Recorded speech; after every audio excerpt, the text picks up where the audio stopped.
हमारे साथ हमारा एक सेगमेंट होता है हमेशा। अच्छा जी। हमारे शो में सितारों के हवाले से माशाल्लाह उनसा शाह में ज्वाइन करती हैं, हमें ज्वाइन कर चुकी हैं। Thank you so very much Unsa for giving us your time. And Unsa as you know आज वर्दा है नहीं, वर्दा होती हैं तो आपसे मीठे मीठे सवालात करती हैं, मैं होता हूं तो मुश्किल मुश्किल सवालात करता हूं। अब पहला मेरा आपसे मुश्किल सवाल ये है, as you know I am not a believer of horoscope, tarot card, astrology, numerology.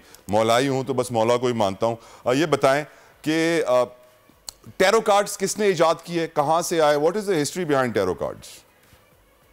जी अस्सलाम वालेकुम, गुड मॉर्निंग तलहा। मौला के तो हम सब जो है वो मानने वाले हैं, इसमें कोई शक नहीं है। लेकिन बात ये है कि ये भी एक नॉलेज है, एक साइंस है। टैरो कार्ड्स है, एस्ट्रोलॉजी है, न्यूमरोलॉजी है, और ये बहुत पुराना कदीमी जो है वो इल्म है।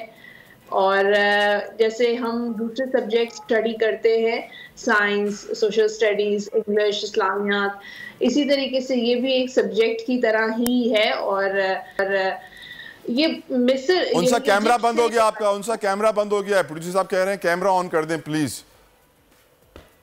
अच्छा। So, इस साइंस का शौक आपको कैसे पड़ा? Who introduced you cards? देखिए मुझे तो इतना टाइम हो गया है, 12 साल हो गए इसको।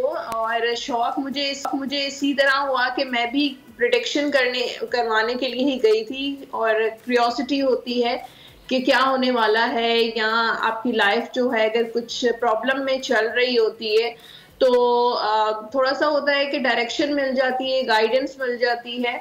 और जब मैंने अपना टैरो करवाया था तो बड़ा एक्यूरेट हुआ था, बहुत एक्यूरेसी थी, यानी कि 95% एक्यूरेसी थी। तो मुझे भी बड़ा सरप्राइज हुआ और मैंने कहा कि इसको सीखना चाहिए। तो वैसे भी स्टार में स्कॉर्पियो, द स्कॉर्पियंस जो है उनका बड़ा कनेक्शन होता है इन चीज़ों से।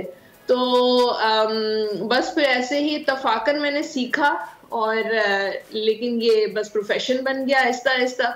क्या बात है। ये मुझे बताइए, इलेक्शंस की प्रेडिक्शंस दे दीजिए। पंजाब में भी इलेक्शन होने हैं, केपीके की हुकूमत तहलील होनी है, बल्दियाती लोकल बॉडीज इलेक्शन भी हो रहे हैं, क्या प्रेडिक्शंस हैं आपकी उनसा?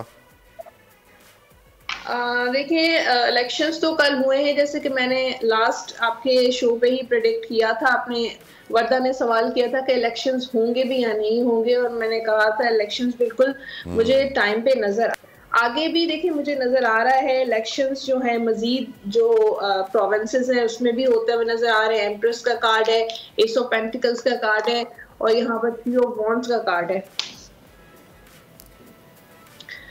तो आपको इलेक्शंस होते हुए नजर आ रहे हैं। टाइम पे कराची में मेयर कौन आ रहा है? नजर आ रहे हैं। और कराची में मेयर कौन आ रहा है? Jamaat Islami, peoples party, PTI. Last जो मैंने प्रिडिक्शन की थी उसमें मैंने बताया था कि सारी जो भी तीनों पार्टीज हैं वो मिलकर हुकूमत बनाती हुई नजर आ रही हैं। लेकिन अगर मुझे यहाँ पर जमात इस्लामी की स्ट्रेंथ नजर आ रही थी कराची में। और जहां तक आपका सवाल था तो मुझे लगता है कि इन इलेक्शन से हालात जो है वो थोड़े पॉजिटिविटी की तरफ, बेहतरी की तरफ जाते हुए नजर आ रहे हैं।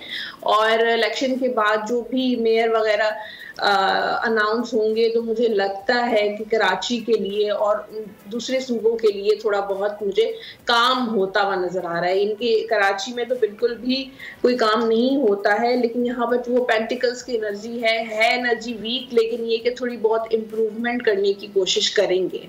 इलेक्शन ईयर है ना, क्वाइट ऑब्वियस उनसा, क्योंकि अब जब भी इलेक्शन का साल आता है आप देख रही हैं इस पर कराची में यूनिवर्सिटी रोड के ऊपर काम शुरू हो गया, पैच वर्क शुरू हो गया, खड्डे बंद कर रहे हैं। वो इलेक्शन से पहले अपनी इज्जत बहाल करने की कोशिश करते हैं। मुल्क का मुस्तकबिल कैसा है? माशी हालात तो तबाही के दयाने पर हैं। अब महंगाई ने गरीब का कीमा निकाल दिया, खून चूस लिया है। मुल्क बचेगा? देखिए बहुत सारे जब भी हम कहीं बैठते हैं सोशल सर्कल में, इतनी ज्यादा ये बातें हो रही हैं आजकल के मुल्क जो है डिफॉल्ट कर लेगा, बैंक करप्ट हो जाएंगे, बैंक लॉकर्स वगैरह सारे बंद हो जाएंगे। लेकिन मेरे पास जो एनर्जी आ रही है, क्वीन ऑफ पेंटिकल्स की एनर्जी है, फाइव ऑफ वॉन्ड्स की एनर्जी है, सेवन ऑफ कप्स की एनर्जी है। तो ऐसी बात नहीं है, ये सारे मैं तो ये कहती हूँ कि अफवाहें हैं और इन पे तवज्जो देनी चाहिए। मुल्क डिफॉल्ट तो नहीं करेगा, अभी भी मुझे लगता है कि मुल्क में काफी कुछ है। और यहाँ पर फाइव ऑफ वॉन्ड्स की एनर्जी नजर आ रही है कि लोग चैलेंजेस मुझे नजर आ रहे हैं। इकोनॉमी जो है वो स्टेबल होती हुई नजर नहीं आ रही, क्योंकि आगे जो कार्ड है वो वोटर का कार्ड है। तो स्टेबिलिटी नजर नहीं आ रही, लेकिन ये है कि खतरा नहीं है मुल्क को। यानी हम ठीक है, मुल्क को डिफॉल्ट होने का खतरा नहीं है, लेकिन स्टेबिलिटी नजर नहीं आ रही। Thank you so very much Unsa Shah for precious time. और यकीनन अगर खतरा नहीं है, स्टेबिलिटी भी नहीं है, अल्लाह रहम फरमाए।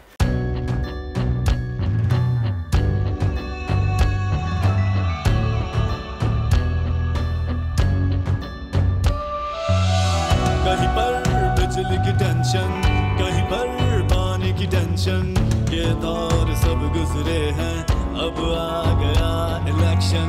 सुन सुन कर थक गए हुक्मरानों के ये राग, जाग पाकिस्तानी जाग, जाग पाकिस्तानी जाग, जाग पाकिस्तानी जाग, जाग पाकिस्तानी जाग, जाग पाकिस्तानी जाग, जाग पाकिस्तानी जाग, जाग पाकिस्तानी जाग, जाग पाकिस्तानी जाग, जाग पाकिस्तानी जाग। सब्सक्राइब करें और बेल दबाएं ताकि कोई खबर रह न जाए।